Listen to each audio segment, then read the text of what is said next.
All right, I think that now we are ready. So thank you everyone for being here. For me it's very special to be in Portugal because I'm from Brazil. So if it wasn't Portugal, I was not be here today, I think. So my name is Caio Sacramento. I think that PJ could not say my last name. And I am from Brazil. I did my graduation and master on computer science there, but I live in San Francisco today, where I work since 2011 at Miden, which is a company that develops free software for cross-culture communication and translation and fact-checking. We have an office in Cairo, so I've been to Egypt. It's really beautiful. Hope I can be at RubyConf next year. On this talk, I'll be talking about our work to refactor our main software. It's called the Check, which is a free software for social media fact-checking, which used to be a monolithic Drupal application, or in other words, a monster.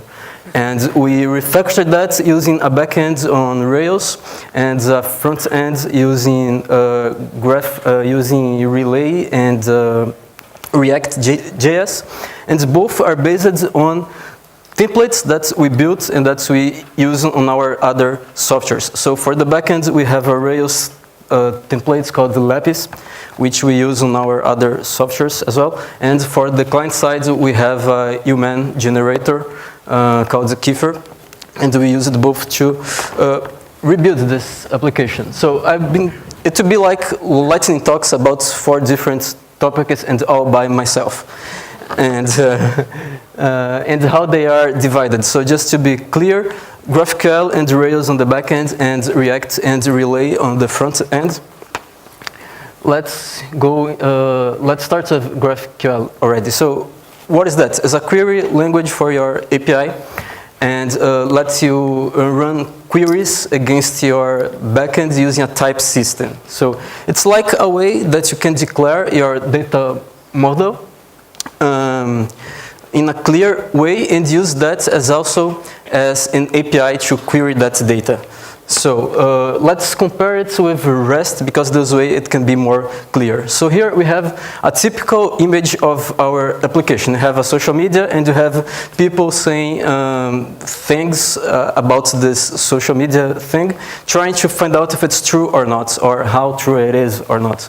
So here we have an example. Someone filmed the Avengers in action, and then Captain America and the Iron Man can say, oh, this is true because we were there. And then Bruce Banner says, oh, I don't remember anything.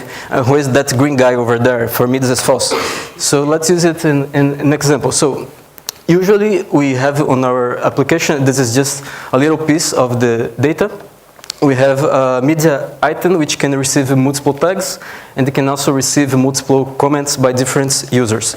So all the examples that I'm going to use during the presentation will be based on this little piece of the data model. So using REST in order to attend this interface in an ideal world, we would have beautiful API endpoints like this, where you can get a single media item and then the comments of that and then the tags. And you can see that in order to fulfill this interface, you'd have to make many different requests to your backend.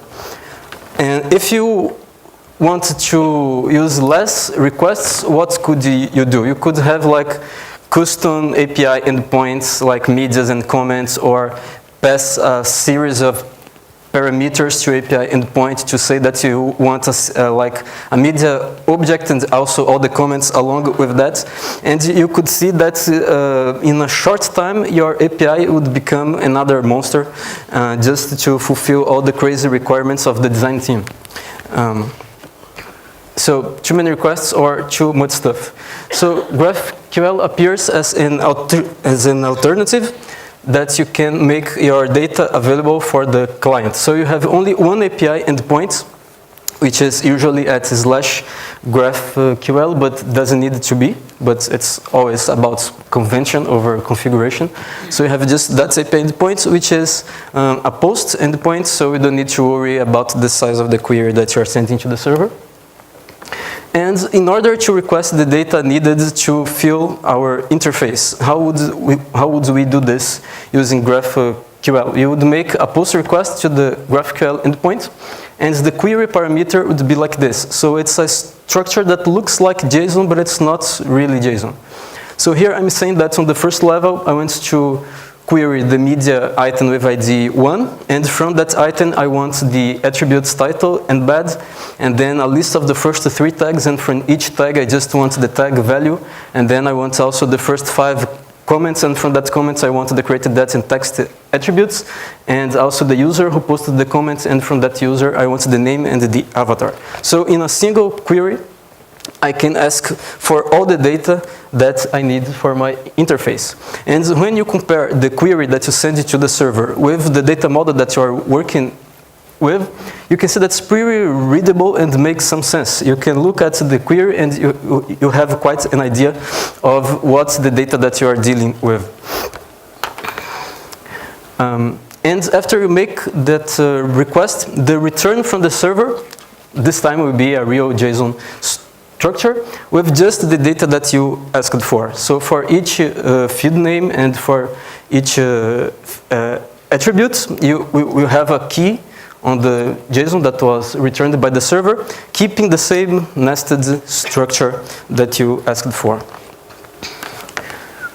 And all of this is done using a type system. So you can see here that for each field that I asked from the backend, I have it corresponds to a model of my data model. So here, the media field corresponds to the media model, the tags field corresponds to the tag model, and also keeping the structure of the relationships between them.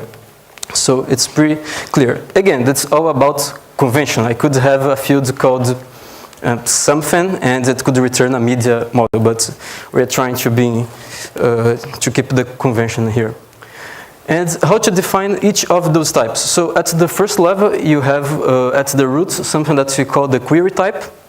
And the query type, you define the things that can be requested at the very first level. I mean, that's not inside other types. So here, for example, I defined 4 of them. The first 3 can receive a parameter, and the last one doesn't. It could be, for example, an endpoint to receive the information about the current logged in user. And something that is very cool is that one field can have as a type another type, not only the primitives like string or number. So for example, here on the comment type, I have the user field which return an object of the user type, which is defined just below. So you don't need to repeat yourself when dealing with other types. So how all of that's play with Rails? The Rails GraphQL gen makes your work a bit easier by providing auto-generated documentation, code generation for you, static validation, because the types are actually created when you start your server. So if there's any problem with that, it won't be, the application won't start. And you can use a cool UI to query your data model, which is called GraphQL. And then it makes things much easier than doing everything on hand. So you can, 2 ways to have a Rails API with GraphQL supports out of the box. As I said in the beginning, we have a Rails generator that we used, and that contains GraphQL support built in, so you just need to download it and create a new Rails application using that. And it is a headless API, so there is no view, no nothing. And it contains support to both REST and GraphQL, among other cool things. But if you already have a Rails application up and running, or you want to create it from scratch, it's very simple. It's literally just 3 steps in order to make your Rails API GraphQL ready. So you just need to add 2 gems to your gem file and have a controller with just 1 method, because, as I said before, there is only 1 API endpoint to handle all the requests. And then you just receive the query variables, pass it to the GraphQL class, and then return the JSON that it's returned. And Then after you have set up your application, you just need to start creating your types. So I showed before how does a type look like in the graphical syntax here on the left, and then how to define it in Rails. So the library provides some definers for you, and then you just need to enter a few things. If you don't want to put much details about the field and you just define the name and the return type, it will assume that the model that this type is returning has that method defined. So here, if I define the title field, it's expected that the model instance has that method for me. But you can also have a custom behavior for some fields by just implementing this resolve method, which receives the instance of the object that you're dealing with plus a list of arguments and the current context. And so those two things were for fields that return just one object. If you want to return a collection of things, then that's something that's on GraphQL is called connection. So here I have a connection called comments, which receives an argument, and then I just return the list of comments associated with that media item over there. So everything we saw now was to retrieve data, okay? And now we are going to talk about how to perform changes to the system. So this is something that in GraphQL is called a mutation. So mutations are requests, like the queries, but that they are expected to make changes to your application. So talking about CRUD, the queries would be responsible for the reading operations, while the mutations would be responsible for creates, updates, and deletes. And that's how a mutation looks like on a GraphQL request. So instead of calling it query, like there at the first line, you just call a mutation, and then you put the mutation name that you want to query, which here is create media. I'm trying to create a media item. And then you pass the input parameters to that. In this example, I'm passing a URL of a YouTube video. There is the client mutation ID too, which is mandatory to go along with every request. But if you're using relay on the client applications I'm going to show later, you don't need to worry about that because it's going to do it for you. And then at the end, you put the desired output. Here I'm saying that after I created this media, I want the backend to return for me a media item with just the ID attribute. And then how to do that on Rails. So there is also a method to define a mutation for you, and then you just pass the input fields, the return fields, and then a resolve method. So if you already have an application with lots of models and that are expected that you're going to have CRUD endpoints for all of them and they all look the same, this can be a pretty boring task to define the mutations for all of them. In order to do that, we implemented a library, which is not released as a gem yet, but that makes the job much easier. That we can, on a single call, create the mutations for all the three operations by just passing the name of the model, the parameters available for the creates operation, and the parameters available for the updates operation. And using all the power of Ruby meta programming. And this is it on the backend side. On the client side, we are using React.js for our application. And it's a library developed by Facebook, and it was open sourced recently. And it operates on the view layer of your application. So yeah, another JavaScript framework, there is one every day. Maybe after I started this talk, there is already 5 new ones or something. And it's really hard to keep up to date with all of them.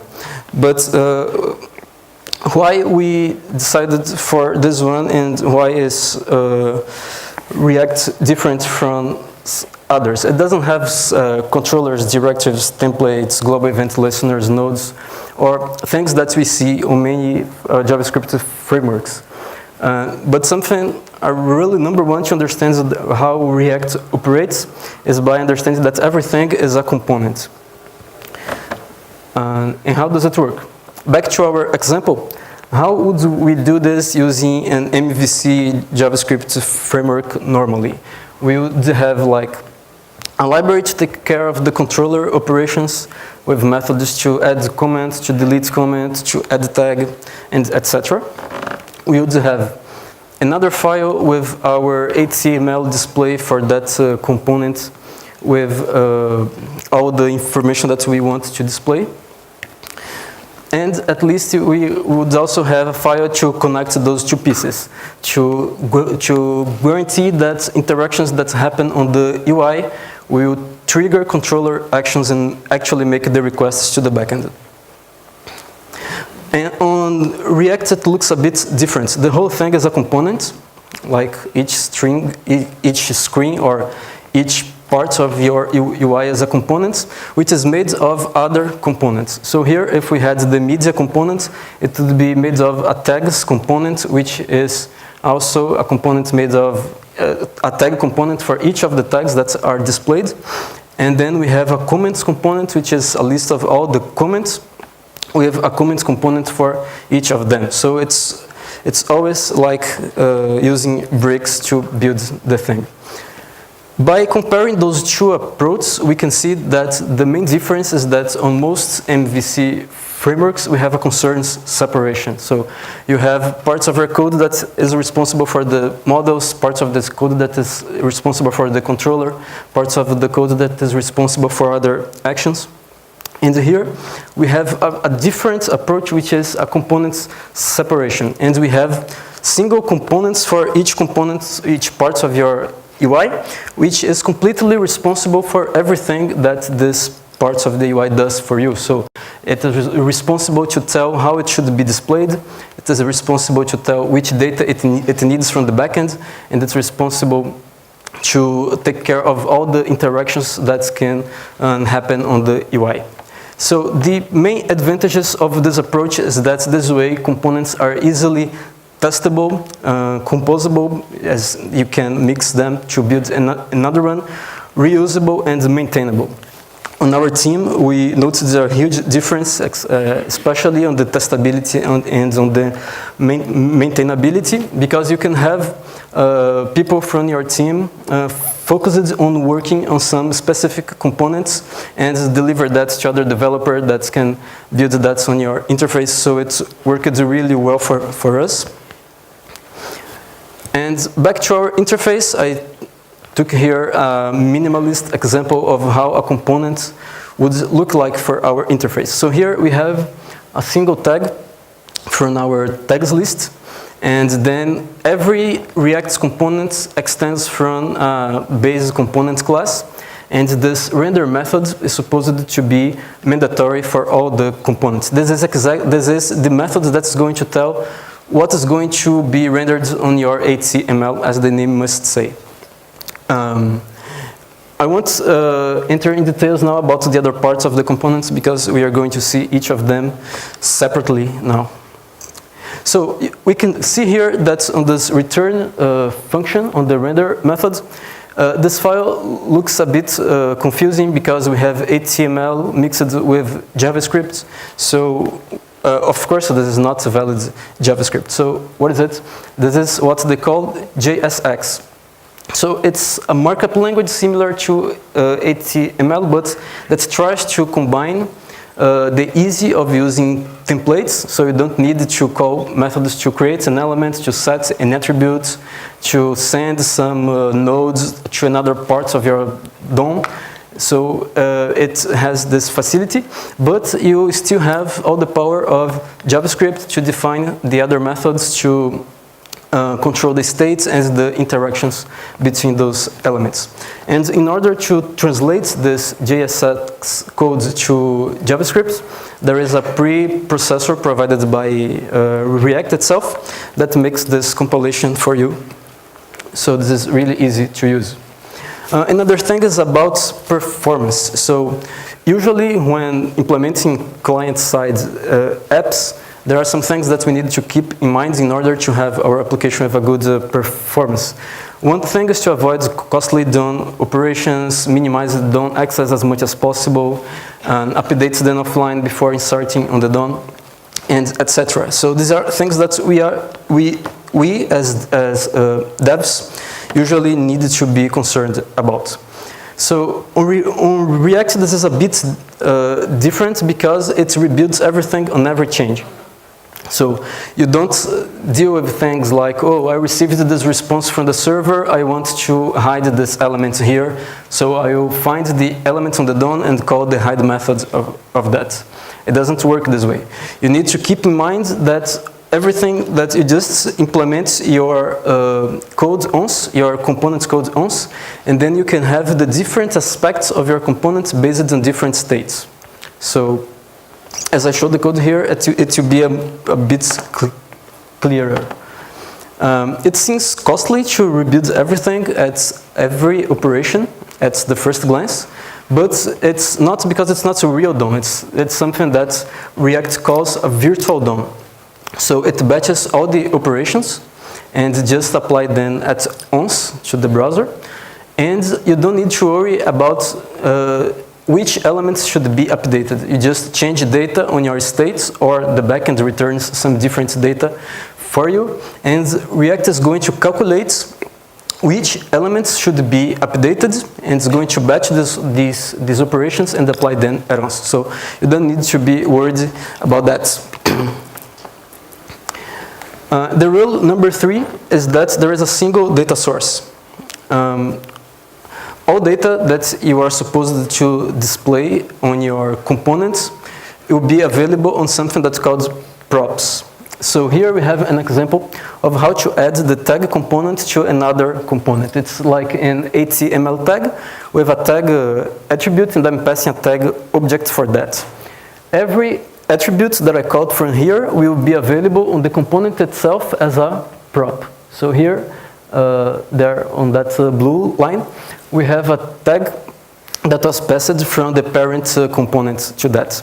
And props are supposed to be immutable. So this is the data that comes from the backend. You should not change it. And if you want to make changes to your data on your component, you should do it on a state. So states are supposed to be mutable. So for example here, on this tag component, after I delete a tag, I change my state to deleted, and instead of the whole HTML code for that tag that was just removed, I just show a label saying that it was deleted, just to be clear. So you can see here that the difference is that after the handle delete method there, I didn't need to find the tag and hide it. I just changed the states, and here on my render method, I say that when the state is deleted, I should not display the tag. Instead, I should display a label saying that it was removed. So it's a completely different way to think how to build JavaScript applications. And you also don't need to worry about events, like, oh, it is loaded, it is not loaded. You don't need to worry about that. React will make available for you some callback methods from what it calls the life cycle of a component. So there are a few, I didn't list them here, but there is like callbacks to say that the component will mount, the component did mount, it will unmount. So you don't need to worry about all those crazy asynchronous JavaScript bugs that we see every day. And then this is React for HTML applications on the browser, mainly. There is a branch of React which is meant for mobile applications that's called React Native.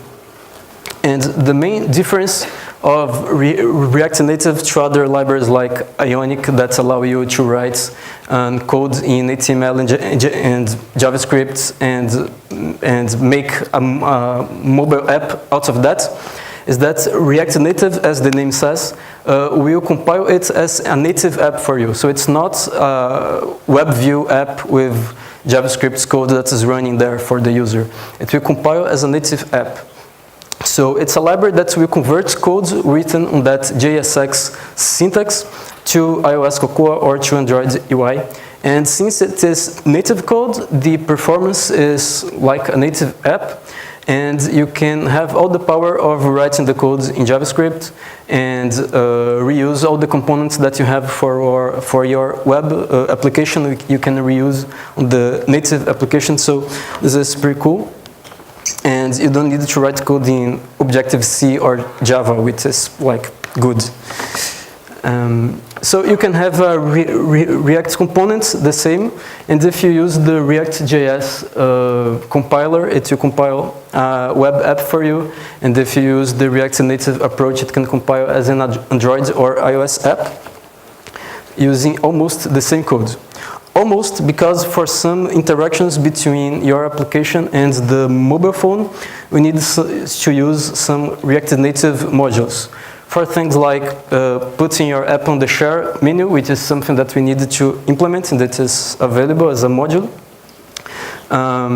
So it's something like pretty early, also React Native, so some modules are not really ready, but there is a huge documentation if you want to write your own. It's pretty easy. I implemented this one like one day, and the API is really good for you to implement new modules.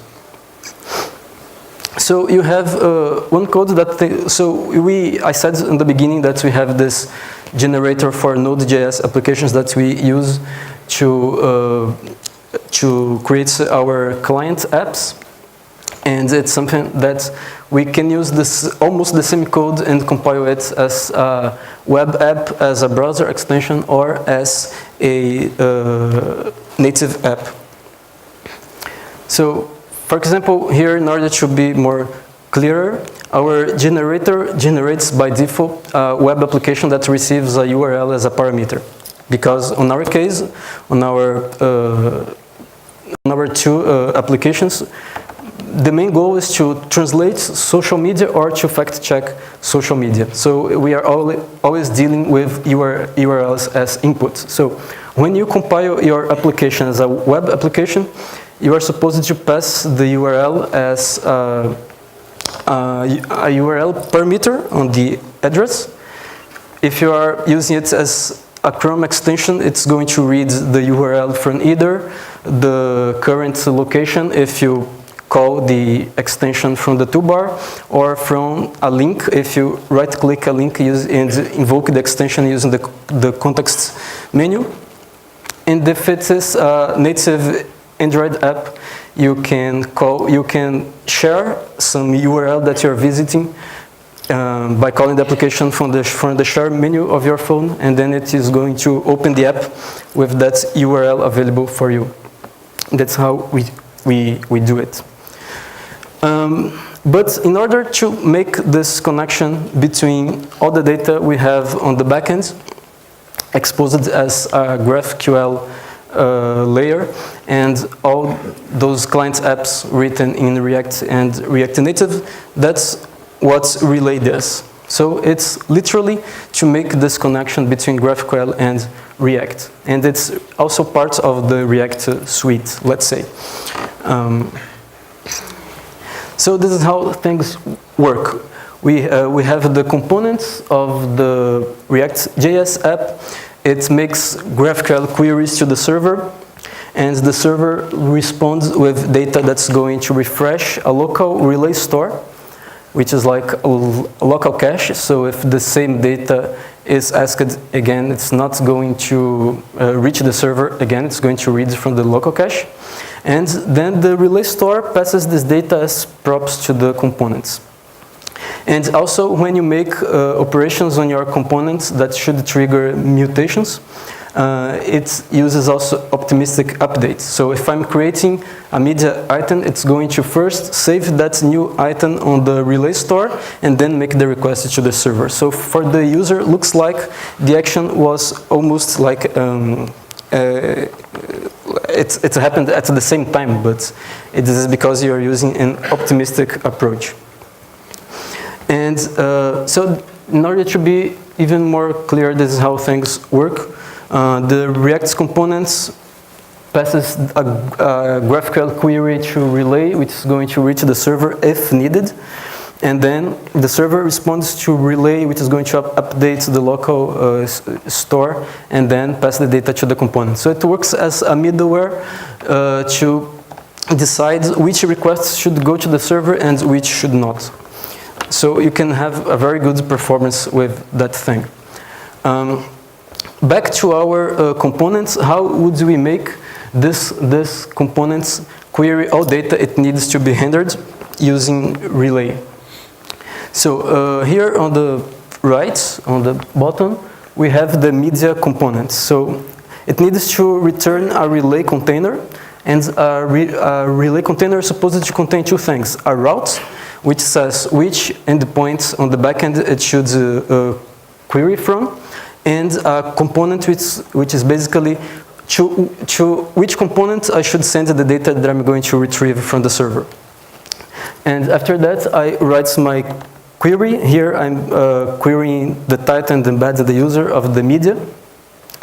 And then after this request is made, I just render all of them on my HTML component. So you basically needed those three pieces in order to have React components query or your data from the GraphQL. You need a container, you need a route, and you need a component. But as we can see, we have all the logic handled by the component itself. It knows which data it needs from the backend.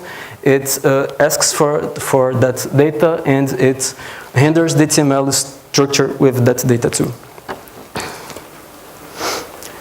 So, as I said, only new data is requested. It's going to hit the local cache first. And it also contains a JSON file, which is exported from the backend using a rake task with your schema. So if some invalid request is made, it is first validated against that JSON schema that you have on your application. So if it's requesting some endpoint that doesn't exist or some field that's not available, then it's going to throw an error right away without needing to make this request to the server and let the server return an error message. So it does it right away from the client because you have this schema locally. And again, mutations, how to do them on the client side. It's basically a composition of 4 different methods. One is the get mutation, where you just define the name of the mutation that you are calling. And then something called get fat query. Well, I personally think that the name of those methods in Relay are not intuitive at all. But after you read the documentation, you can understand them really well. So on the get fat query, you are just saying which data I want the backend to return for me after I send this mutation. In that case, after I send this mutation, which is to create a new tag, I want just to return that tag that was created and also an updated list of tags from the media item so I can update it on my local store.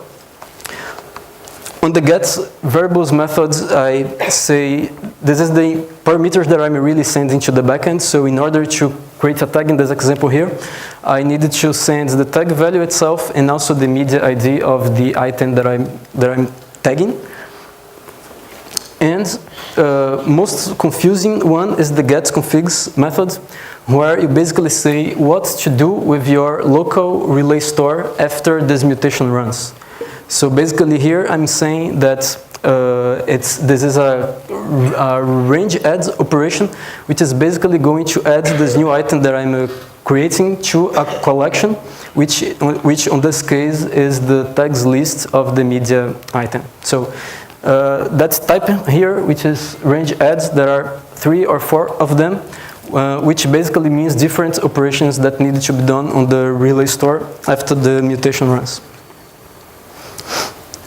And now back to our React component, how we call a mutation. So you basically instantiate it, and you pass as attributes all the values that you want to send to the backend, and that's on the mutation file on the JavaScript side is defined on the get variables method. And yeah, and that's it. Thank you.